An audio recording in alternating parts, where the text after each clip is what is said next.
You are the sole survivor of a devastating attack on the monastery where you were learning the skills of the Kai Lords. You swear vengeance on the Dark Lords for the massacre of the Kai warriors, and with a sudden flash of insight, you know what you must do.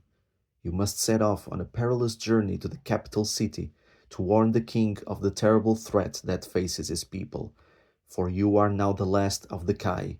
You are now Lone Wolf.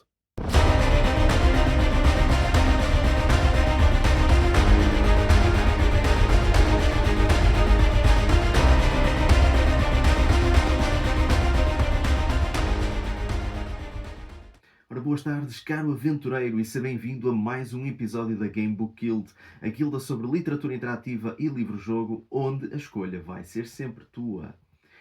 Em 1984, um visionário de nome Joe Dever lançou a primeira de uma longa série de aventuras épicas passadas no imenso mundo de Magnamund.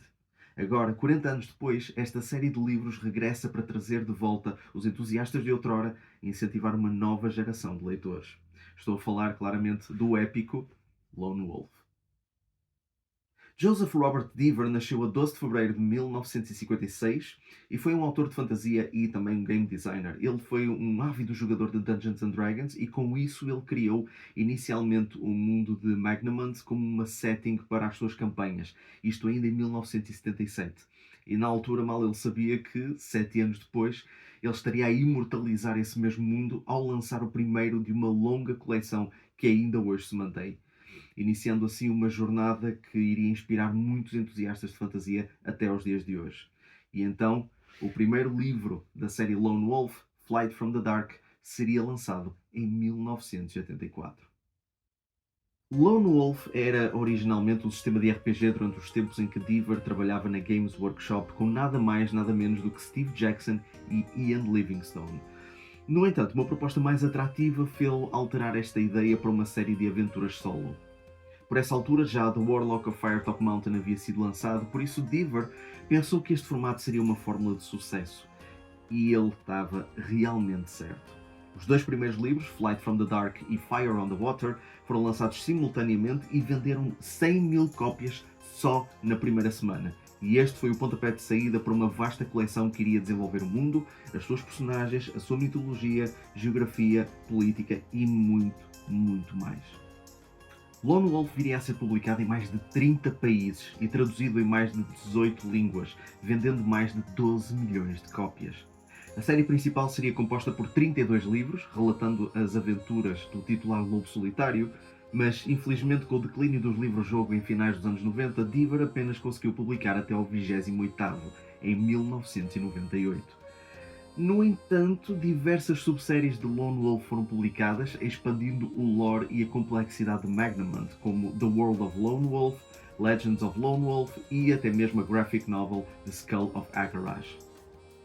Sendo Dever um game designer, ele também deu a sua contribuição para videojogos tais como Nightlong, Union City Conspiracy, Desert Gunner, a versão telemóvel de Too Fast Too Furious e até mesmo alguns jogos mobile do Lone Wolf, inclusive o mais conhecido Joe Dever's Lone Wolf, que também pode ser jogado tanto em PC como na Nintendo Switch, PlayStation, Xbox, Android e iOS. Apesar do legado de Lone Wolf ter sido interrompido em 1998 com a publicação de The Hunger of Sejanus, Dever conseguiu lançar o 29º título da série, The Storms of Chai, 18 anos depois da publicação anterior, indicando o regresso e a potencial finalização da série principal. Infelizmente, esse também seria o último livro que alguma vez publicaria. Em agosto de 2016, Dever foi submetido a uma cirurgia no ducto biliar que causou efeitos secundários. Apesar dos tratamentos a que foi sujeito, Joe Dever viria a falecer a 29 de novembro desse mesmo ano. Antes da sua morte, Dever passou os seus apontamentos ao seu filho, Ben Devere, que posteriormente anunciou que os 32 livros iriam ser terminados, encerrando assim a longa jornada que começou há 40 anos. Até à data de hoje, Light of the Kai, o volume final, ainda está a ser escrito. Como já disse anteriormente, o mundo de Lone Wolf é conhecido como Magnamund, que é um cenário de fantasia medieval repleto de história e geografias bastante variadas e muito detalhadas. As aventuras do Lobo Solitário levam-nos a conhecer as diferentes terras, sociedades, mitologias, enquanto confronta as forças sombrias dos Dark Lords de Helgadad. Ao início, o nosso protagonista chama-se Silent Wolf e é membro de uma ordem de guerreiros com habilidades extraordinárias que protege a terra de Summerlund destas forças nefastas. No entanto, quando iniciamos a aventura, o mosteiro cai, que é o nosso lar, é fortemente atacado pelos Dark Lords, extinguindo toda a nossa ordem. Como único sobrevivente, Silent Wolf adota o nome de Lone Wolf e inicia uma perigosa jornada até Holmgard, a capital de Summerlund, para avisar o rei Ulnar da ameaça que paira sobre o reino. Pelo caminho, Lone Wolf enfrenta diversos perigos, e as escolhas que fazemos refletem mais nos caminhos que escolhemos em direção a Holmgard. Durante a nossa jornada, seremos confrontados com as forças dos Dark Lords, que continuam a atacar as terras de Summerlund, e com inúmeros refugiados que, como tu, se dirigem à capital para se protegerem desta ameaça. As escolhas que fazes determinam se consegues evitar emboscadas, salvar pessoas ou até mesmo sobreviver aos terríveis Giacs, Doomwolves ou os Land Beasts. A meio da aventura podes mesmo encontrar-te com o príncipe Pelethar, filho do rei Ulnar, que se encontra em batalha na ponte de Alima. Este encontro vai-te levar a um dos mais difíceis confrontos do livro enquanto tentas proteger o príncipe de um ataque de um Gorgaz. Embora a criatura tenha as suas imunidades, poderás enfrentá-la usando a Sol Naris, a espada do príncipe, que te dará uma bela ajuda no combate, e mais sobre isso no capítulo referente às regras. E atenção, mesmo que nós cheguemos a Holmgard, que é basicamente o nosso objetivo, isso não significa que a nossa missão foi completada com sucesso, uma vez que o nosso objetivo é chegar à cidadela para nos encontrarmos com o rei. E há diversas formas de o fazer. Nós sermos escoltados pelos soldados é claramente a opção mais segura, e foi a opção que eu tomei da primeira vez que eu joguei, mas nós podemos também atravessar a cidade juntamente com o mar de refugiados que procura guarida depois de sofrerem o ataque dos Dark Lords. Seja qual for a nossa escolha, assim que chegarmos ao rei Ulnar, a nossa missão fica completa e abrem-se então as portas para a missão seguinte, que será apenas abordada no segundo livro. Em relação às mecânicas de jogo, Lone Wolf apresenta um sistema bastante peculiar para a altura e, tendo sido um dos primeiros livros-jogo do momento, conseguiu mesmo destacar-se da mecânica apresentada em Fighting Fantasy. Embora tenha inicialmente criado Magnamund como cenário de Dungeons and Dragons, Joe Deaver conseguiu desenvolver um sistema que não depende da rolagem de dados. Nas primeiras páginas temos acesso a um Action Chart, que é uma ficha de personagem onde podemos registrar os atributos, itens, dinheiro e muito mais. Comecemos pelas pontuações. Em Lone Wolf nós gerimos duas pontuações principais, a Combat Skill e a Endurance, e para os determinarmos apenas precisamos de um lápis e de uma Random Number Table. A Random Number Table é uma ideia muito interessante e uma que até agora ainda não vi muito reproduzida em muitos outros livros-jogos até ao momento. Isto é basicamente uma tabela que se encontra no fim do livro e que contém números aleatórios que vão desde o 0 até ao 9. Sempre que o texto nos pedir para escolhermos um número dessa tabela, nós simplesmente temos que pegar no lápis e, sem olhar, escolher um dos números da tabela. Em alternativa, se preferirmos, e as regras até mesmo o referem, nós podemos utilizar um D10, que funciona exatamente da mesma forma. Portanto, basicamente nós rolamos e o resultado vai ser aleatoriamente entre o 0 e o 9. Para determinarmos o nosso Combat Skill, apenas temos de escolher um número aleatoriamente ou lançar um dado de 10 faces e somar 10 ao resultado. Embora haja formas de aumentar esta pontuação, o ideal é sempre começar com o maior valor possível. Depois, o Endurance pede-nos que façamos o mesmo processo, mas desta vez teremos de somar 20 ao número escolhido.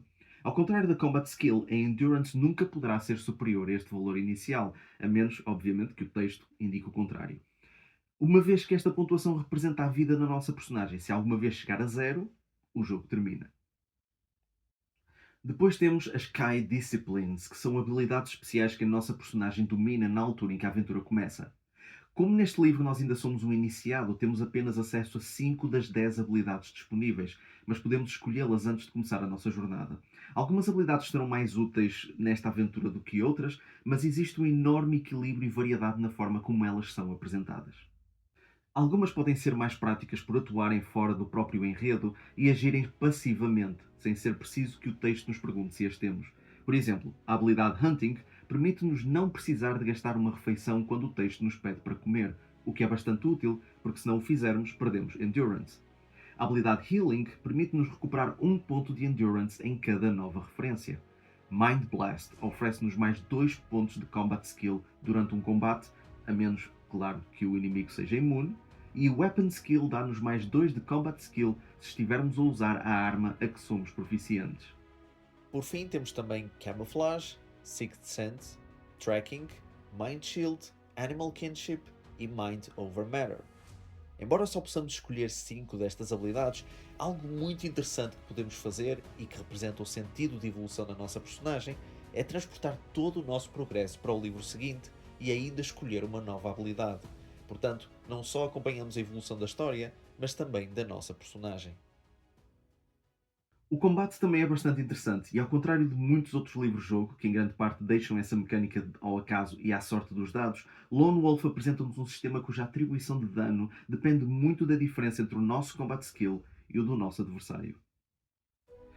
Quando temos um confronto, são-nos apresentadas as pontuações de Combat Skill e Endurance do nosso adversário. Então, vemos a diferença entre o nosso Combat Skill e o do nosso adversário e dirigimos-nos à Combat Results Table no fim do livro para verificarmos o Combat Ratio.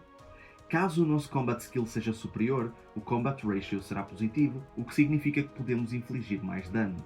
Caso seja inferior, o valor será negativo, o que nos torna mais propícios a receber dano. Não nos podemos esquecer de adicionar quaisquer modificadores que alterem o nosso Combat Skill, como Mind Blast ou usar uma arma na qual somos proficientes. O Combat Ratio mantém-se ao longo de todo o combate e só precisamos de nos concentrar na coluna correspondente.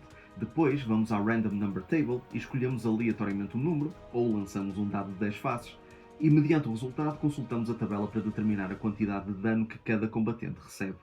Quanto maior a diferença entre os Combat Skills, maior será a possibilidade de dano para o combatente mais fraco, podendo mesmo ser eliminado instantaneamente. Como bem estamos acostumados a ver em muitos livros-jogo, as ilustrações são uma componente quase imprescindíveis à experiência. E Flight from the Dark apresenta-nos uma maravilhosa seleção de ilustrações desenhadas maioritariamente pela mão de Gary Chalk. E devo dizer que, embora eu tenha as minhas preferências, eu não consigo imaginar melhor ilustrador para dar uma representação visual mais de acordo com a narração de Joe Deaver. As ilustrações estão cheias de detalhe e representam bem a atmosfera de perigo e urgência a que estamos sujeitos. Algo que eu gosto imenso é destas ilustrações mais pequenas, que ocupam uma pequena parte das páginas e que muitas vezes estão entre parágrafos. Servem para mostrar pequenos elementos da narrativa e dão alguma variedade visual, sem precisarem de quebrar o fluxo do texto com grandes imagens que ocupam páginas inteiras. É um bom equilíbrio entre imagens longas e curtas. O mapa, ilustrado por Francesco Mattioli, é uma primeira muito boa introdução a Magnamund, ao mostrar uma vasta expansão de Summerland e também um bocadinho de Doranor, embora ainda uma pequena parte de um mundo muito maior que está à espera de ser explorado. Mas se pensam que nesta aventura vocês irão desbravar este território todo, não, desenganem-se. Em Flight from the Dark nós iremos deslocar-nos desde o Mosteiro Kai até Holmgard, que é uma distância aparentemente pequena, mas está recheada de perigos e desafios. Flight from the Dark é o início de uma das aventuras mais épicas da ficção. Este primeiro livro pode parecer bastante genérico, mas Joe Deaver desenvolveu um mundo muito preenchido, cheio de lore, história e diferentes culturas, e apaixonou uma legião de fãs um pouco por todo o mundo. As Definitive Editions, que são lançadas pela Holmgard Press, já contêm aqui conteúdo adicional, como glossários, cronologias, explicações sobre locais que podemos visitar e muito, muito mais. Para quem gosta de fantasia e quer ter uma experiência épica, única e cujo progresso é tangível e satisfatório, Lone Wolf é definitivamente uma das melhores coleções de livro-jogo para obter. E este foi Flight from the Dark, o primeiro vídeo da série Kai que irá explorar os 5 primeiros livros da série Lone Wolf. Espero que tenham gostado. Se vocês gostaram, cliquem em gosto. Se não gostaram, cliquem em não gosto. Usem a caixa dos comentários para dar sugestões, opiniões, dizerem aquilo que bem entenderem. Não se esqueçam de subscrever o canal, clicar no sino para continuar a receber mais notificações acerca destes vídeos, não só daqui de Lone Wolf, mas também de outros vídeos relacionados com literatura interativa e livros-jogos. Juntem-se à guilda no Instagram e também agora no TikTok, em que vai sair mais conteúdo também relacionado com este tema, também outras curiosidades e certos unboxings, que é algo que eu implementei recentemente. E, acima de tudo, eu espero contar com a vossa presença nos próximos vídeos aqui na Gamebook Guild. Até uma próxima.